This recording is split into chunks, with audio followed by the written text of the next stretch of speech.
Você acredita que tecnologia é sinônimo de inovação? Na verdade, os dois conceitos não podiam ser mais diferentes. Fazer tudo o que o cliente pede é a receita para criar um produto medíocre. E agora eu vou entrar nas 5 coisas que a gente precisa entender sobre inovação. E eu acho que algumas delas não vão ser muito intuitivas no começo. A segunda coisa que você precisa entender sobre inovação é: a gente não precisa ser revolucionário. A partir do momento que você está confortável no que você está fazendo, provavelmente você está numa posição errada. Por último, eu queria dar algumas dicas para você que está na jornada de inovação e gostaria de pensar como que você se prepara para lidar com tudo isso que eu falei.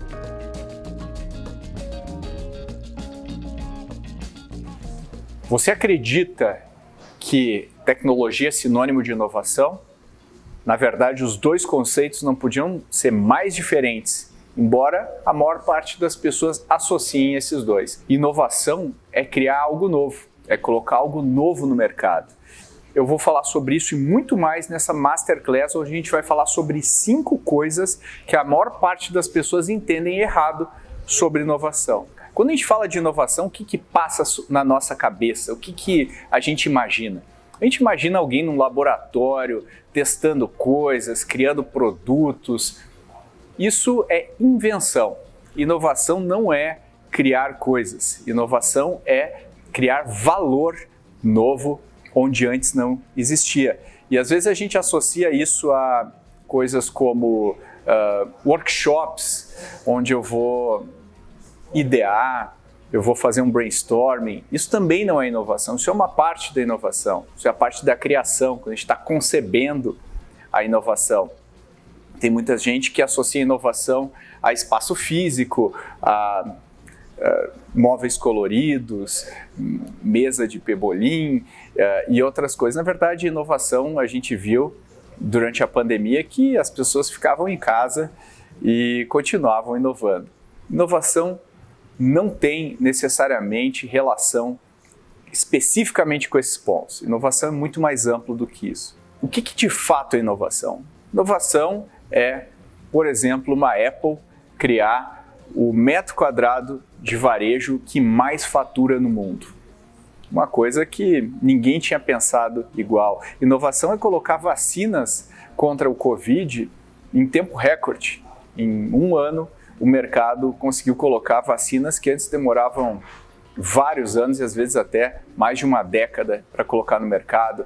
Inovação é uma empresa como a Disney colocar no ar um contato direto com seus clientes, como o Disney Plus, onde ela consegue extrair agora vários dados para tomada de decisão e depois colocar até loja e outros fatores e outros elementos aí que vão complementar a sua estratégia com a sua propriedade intelectual.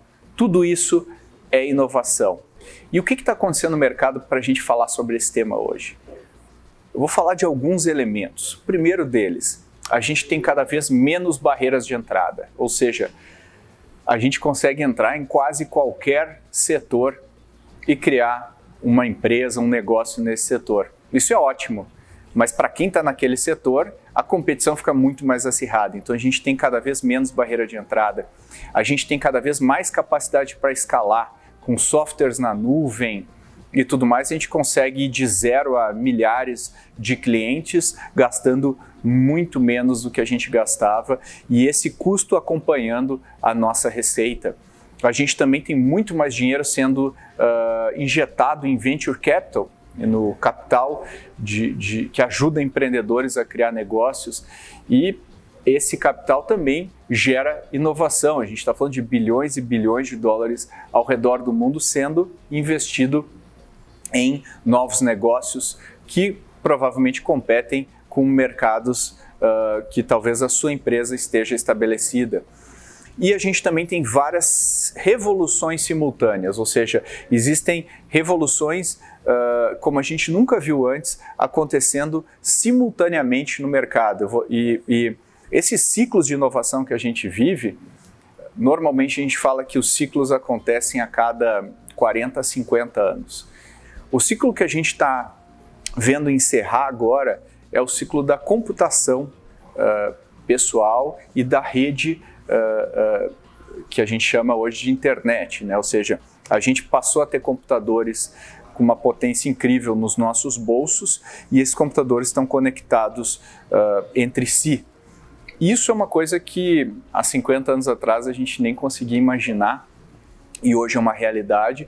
Isso destravou muitas coisas e a gente está à beira da próxima revolução, que na minha opinião vai ser a revolução da inteligência artificial, mas isso a gente só vai conseguir entender daqui a uns 30, 40 anos.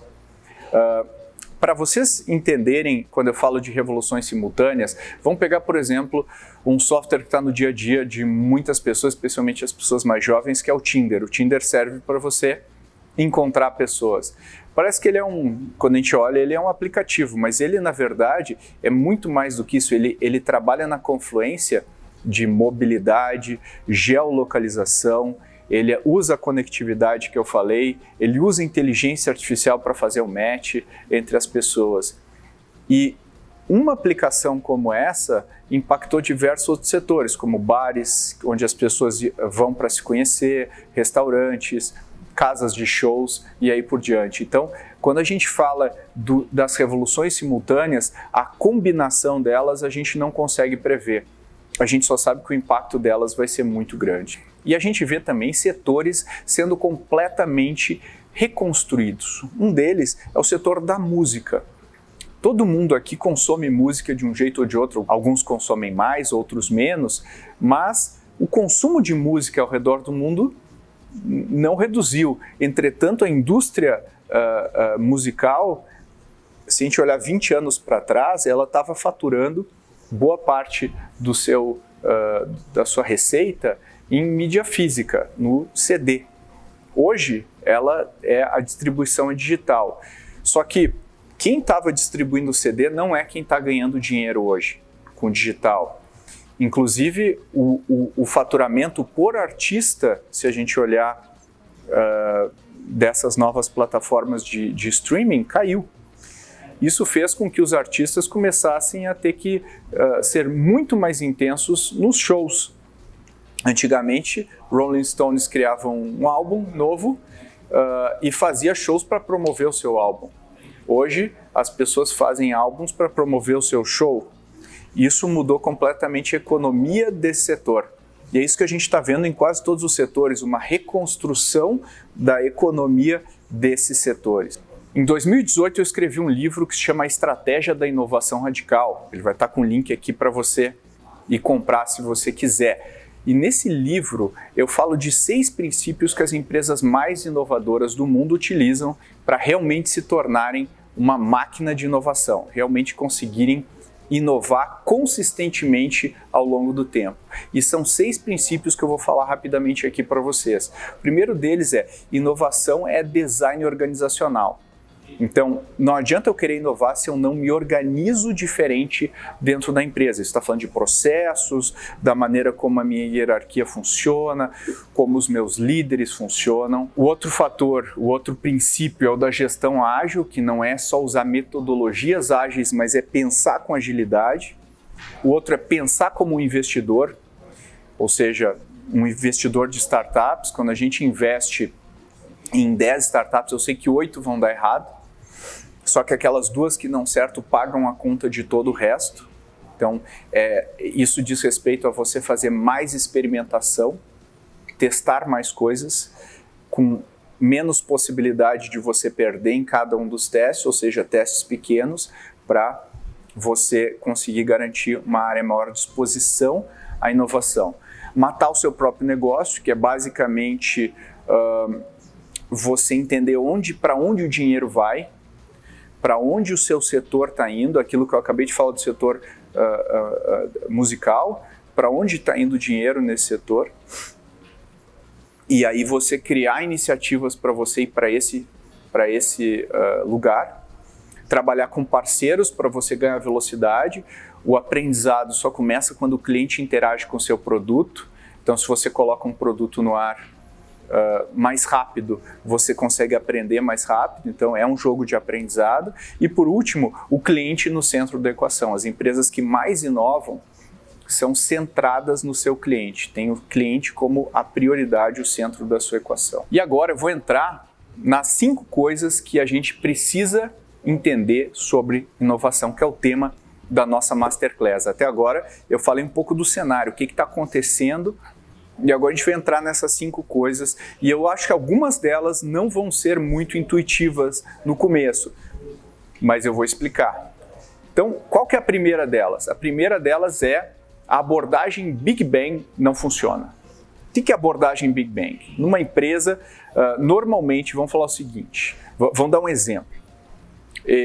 O e-commerce está se tornando um canal importante no setor. Há uma reunião da diretoria e se acorda que nós devemos entrar em e-commerce, nós devemos começar a atuar com e-commerce. Então, tradicionalmente, a gente vai alocar dinheiro. Então, se é um canal importante, novo, a gente vai alocar um dinheiro relevante. E aí vai sair todo mundo correndo, vai ter um monte de gente envolvida e a gente vai colocar energia para levar um produto, nesse caso um canal, né, mas não deixa de ser um produto, para o mercado. E o que acontece invariavelmente?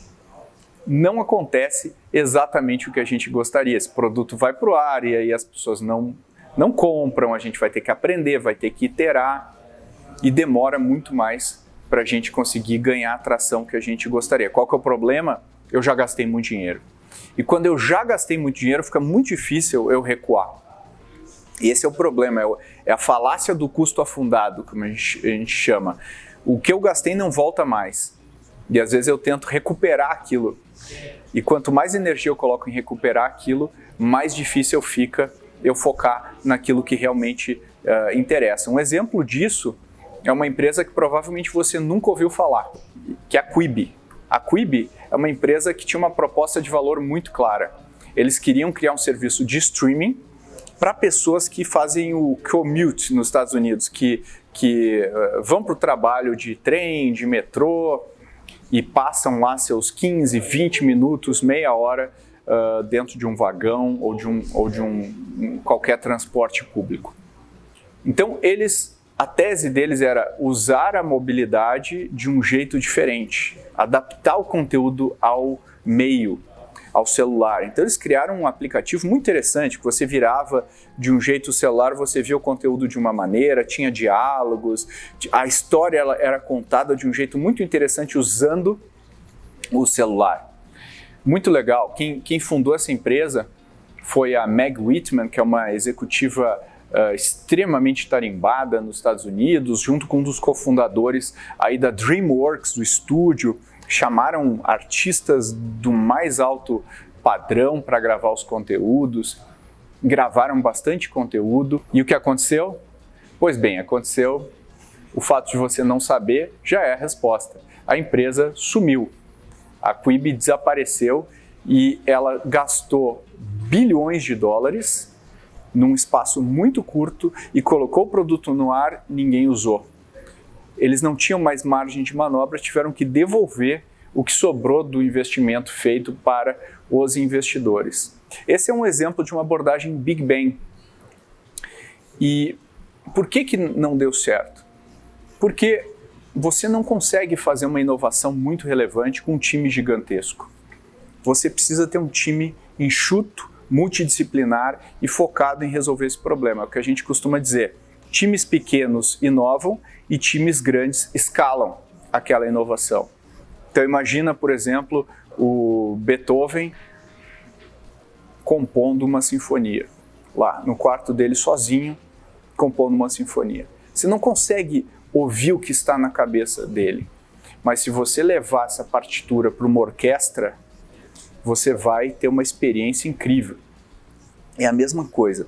Se você quer criar um negócio legal, gigante, a melhor maneira de inovar é com um time enxuto, pequeno, e uma vez dando certo, aí sim, você pode escalar com um time maior. Eu acho que essa a parte mais importante para a gente entender aqui. Inclusive, o próprio Jeff Bezos, na Amazon, fala que quando ele quer criar algum produto, alguma coisa inovadora, ele coloca times de 2 pizzas. Se eu comer 2 pizzas, se o time conseguir comer 2 pizzas, o tamanho é certo para eu fazer alguma inovação. Maior que isso, não funciona. Então, o time pequeno geralmente consegue inovar, e não só o time pequeno, colocando menos investimento num projeto, a gente consegue ter mais impacto. Então essa é a primeira coisa que as pessoas precisam entender sobre inovação. A abordagem Big Bang não funciona. A segunda coisa que você precisa entender sobre inovação é: a gente não precisa ser revolucionário. Como assim? Inovação não é revolucionar? Não. Eu vou dar um exemplo para vocês. A gente fala de livraria cultura. Poxa, muito triste. Eu adorava passear na Livraria Cultura, levar meus filhos e ver a Livraria Cultura entrando em recuperação judicial, tendo todos esses problemas que elas tiveram. Se a gente falar numa rodinha de conversa, alguém vai falar, porque livros, né? Agora online, as pessoas compram online, livros e tal. Então a gente entende de uma maneira eu diria, muito idealizada, né? ou simplificada o que aconteceu. E, na verdade, eu vou dar um outro exemplo para vocês. Nos Estados Unidos, a maior rede chama Barnes & Noble. A Barnes & Noble é uma rede que apanhou, imagina, no país da Amazon, uma rede de livraria presencial, física, o que ela sofreria. E sofreu durante muitos anos. Até eles mudarem o CEO. Pegaram um CEO que gostava muito do propósito central da Barnes & Noble, que é ler. É livro. Então, ao invés de ficar recheando de eletrônicos e tudo mais para complementar o faturamento dos livros, eles decidiram focar na experiência de quem vai na livraria e gosta de ler. Então, os vendedores da Barnes & Noble são pessoas que gostam de ler e conseguem dar dicas do que as pessoas conseguem ler. E, pasmem, a livraria está com resultados de crescimento muito bons, abrindo novas lojas, criaram formatos de lojas menores de bairro, e é um grande prazer para quem gosta da leitura navegar nas prateleiras físicas da Barnes & Noble. E aí a gente fica, peraí, mas aquilo não era uma verdade, que a internet está substituindo tudo e a gente não gosta mais de nada físico? Não é uma verdade. Então a inovação, ela não precisa ser revolucionária. O que eles fizeram? Eles simplificaram, focaram naquilo que é importante, tomaram decisões baseadas naquilo que é importante e os resultados vieram. Então a inovação não precisa ser revolucionária. E além disso, a inovação é mais do que o produto. Às vezes a gente pensa que a Tesla é uma empresa super inovadora e a gente associa imediatamente ao carro da Tesla, que é um carro elétrico, é um carro super legal, tem um monte de coisas divertidas e novas lá, né, desde a direção autônoma até a forma como ele atualiza o software durante a noite. Mas a Tesla é muito mais do que isso. Na verdade, a Tesla é um modelo de negócio completo com o carro no meio, com o veículo elétrico no meio. Então, na Tesla não tem concessionária, você compra online ou numa loja, por exemplo, no shopping. Na Tesla não tem a manutenção, porque é um carro elétrico, então você não precisa trocar o óleo, não tem aquela manutenção anual. Tem N coisas diferentes, do tipo uma atualização de software como tem no seu celular, você tem no seu carro. Então, isso não é só uma inovação de produto, é a inovação de todo o modelo de negócio. Então, a inovação não precisa ficar restrita apenas ao produto. E no final do dia, a execução ainda é o mais importante. E a gente vê, por exemplo, o Google, que se alguém nos perguntasse alguns meses atrás qual que seria a empresa líder absoluta na corrida pela inteligência artificial, a gente diria, não, é o Google, disparado, eles vão ganhar, porque eles trabalham com isso há muitos anos. E quando a gente vê a OpenAI, uma empresa relativamente nova, correndo por fora, se associando à Microsoft e criando uma revolução nos últimos meses no mercado com a interface de texto de interação com a inteligência artificial, a gente pensa, peraí, e o Google? A gente pensa que a execução foi preponderante para que isso acontecesse. A execução é o ponto que a gente deveria focar com muita intensidade quando a gente fala de inovação. Não só o insight, não só a sacada. Você não precisa revolucionar para inovar. O que você precisa fazer é criar valor novo onde antes não existia. Isso é o cerne, é o coração da inovação. Não precisa ser revolucionário. A terceira coisa que você precisa entender sobre inovação: fazer tudo o que o cliente pede é a receita para criar um produto medíocre. Como assim, Pedro? Mas você não acabou de dizer que as empresas que mais inovam têm o cliente no centro? Pois é, eu falei que tem o cliente no centro, não falei que são as empresas que fazem tudo o que o cliente quer. E eu vou dar um exemplo aqui. Se você fizesse uma pesquisa na rua, o que seria um produto ideal para qualquer coisa, e pegasse todas as sugestões das pessoas que você fez essa enquete e transformasse isso em funcionalidades do seu produto ou características do seu produto, esse produto não venderia. E não venderia por quê? Primeiro, isso acontece porque você está tomando de maneira literal o pedido das pessoas. E as pessoas não pararam para pensar no seu produto. Elas não estudaram o seu produto, elas não estudaram nem como elas pensam em relação ao seu produto. Elas simplesmente estão dizendo, seria muito legal se tivesse um botãozinho que fizesse isso, seria muito legal. Isso não quer dizer que você deva atender essas demandas. O que você tem que entender é o que está por trás do que os clientes falam. Isso é a primeira parte. O que está por trás? Né? Qual que é o cerne da questão? Qual que é o problema principal que você está resolvendo? Então, às vezes, é ouvir o que o cliente diz, mas interpretar aquilo que o cliente diz, e mais do que interpretar o que o cliente diz, entender o que o cliente faz. Porque o que as pessoas dizem é diferente do que o que elas fazem. E a gente pode pegar vários exemplos aqui. Se você entrar no site Craigslist.com, que é um site de classificados americano, talvez um dos mais antigos sites de classificados, você vai dizer para mim que o design é uma das piores coisas que você já viu. Primeira coisa que você faria, não, a gente precisa modernizar esse design está horrível. E se eu te disser que eles não mudam o design desse site de classificados há décadas, e não só isso, mas esse site gera milhões e milhões de dólares de faturamento todo ano. E por que isso acontece? Porque ele resolve o problema principal do cliente, que é encontrar o que procura. Só isso. Então, se você foca na essência do problema que você está resolvendo, você vai invariavelmente criar um produto legal, um produto que funciona.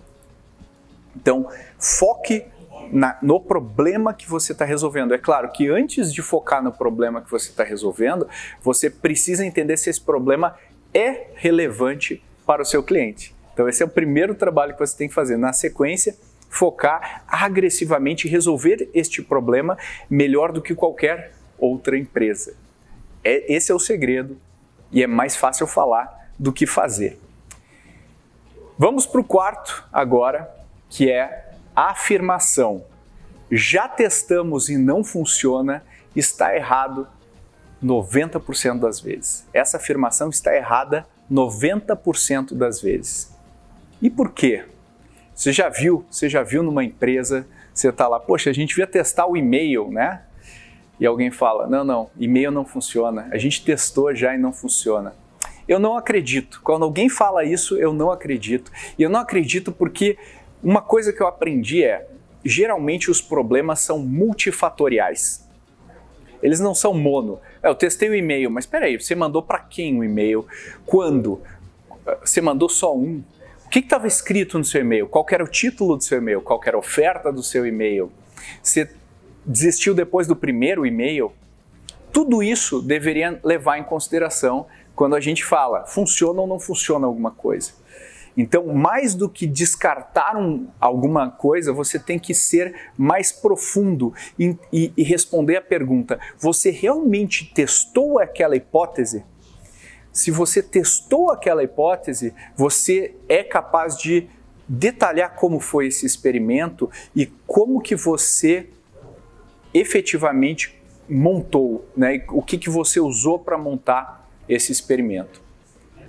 Porque a gente tem arraigado no nosso DNA que eu deveria sempre ouvir o conselho dos nossos especialistas, mas os especialistas são menos importantes do que os experimentos que você faz. O que você efetivamente testou é mais importante do que a palavra de qualquer especialista. Então, mais do que achar que aquilo vai funcionar ou aquilo não vai funcionar, você tem que saber testar.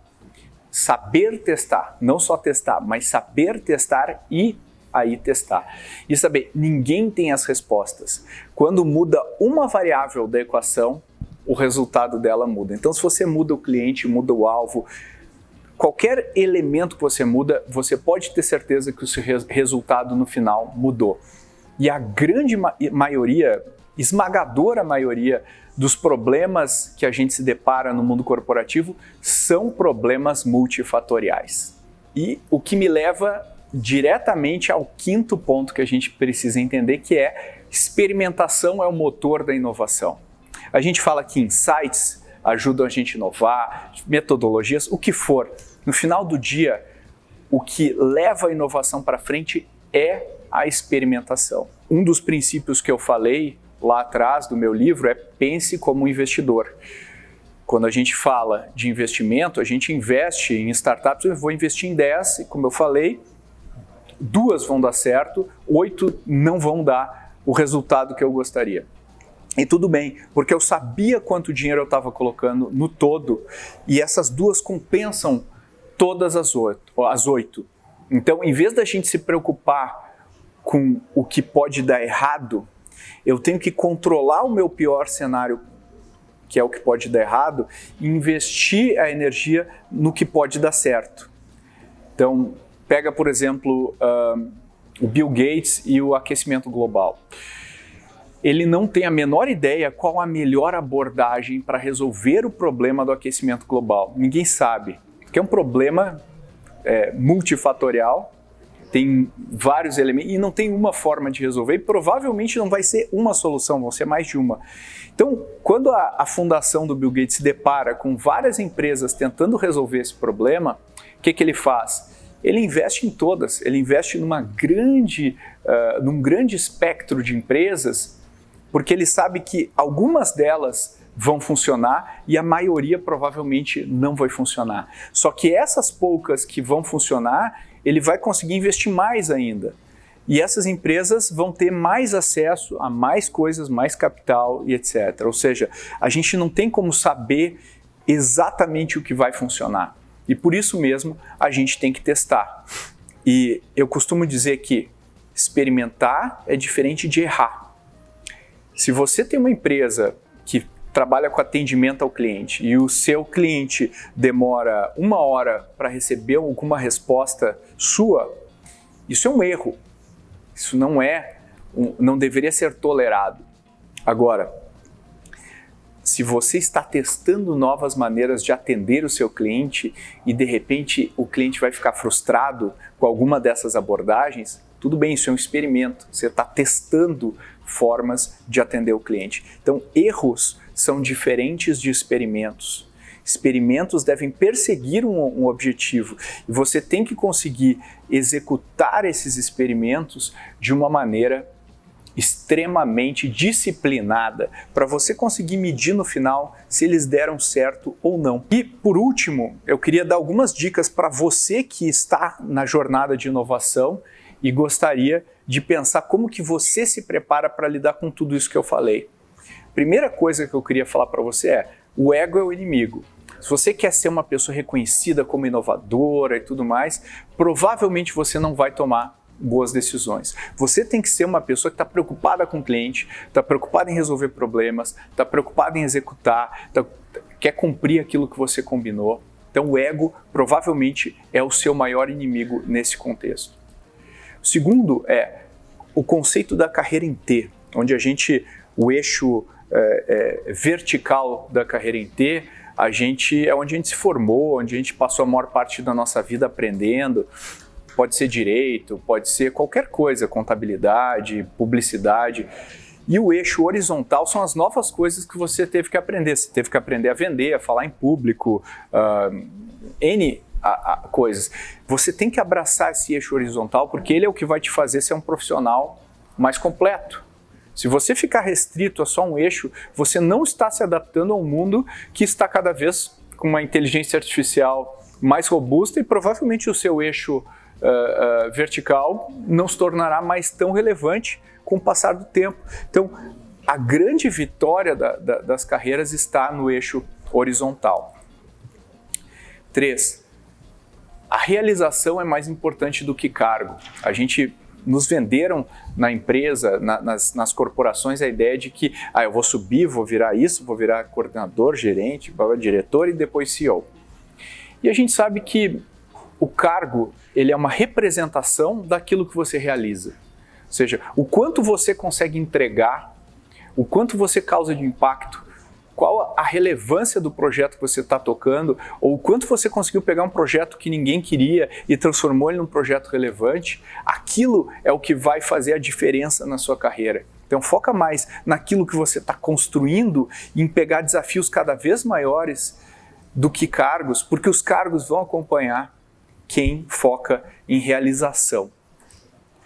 O 4 tem a ver com a carreira em T, é trabalhar nos seus soft skills, ou seja, você precisa trabalhar naquilo que não é hard, ou seja, você precisa saber liderar, você precisa ter inteligência emocional.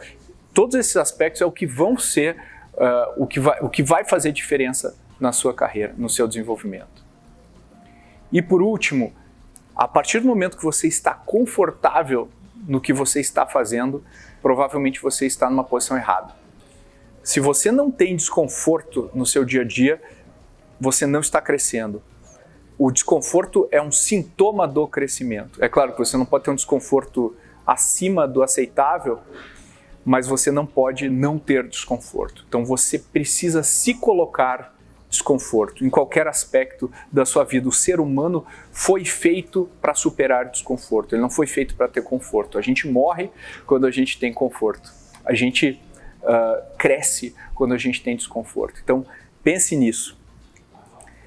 É isso, gente. Esses são os elementos que eu queria abordar nessa Masterclass. Espero que você tenha tirado insights aqui e também insights para a sua carreira, para você pensar em como você pode ser um profissional, uma profissional mais completa nesse contexto da inovação.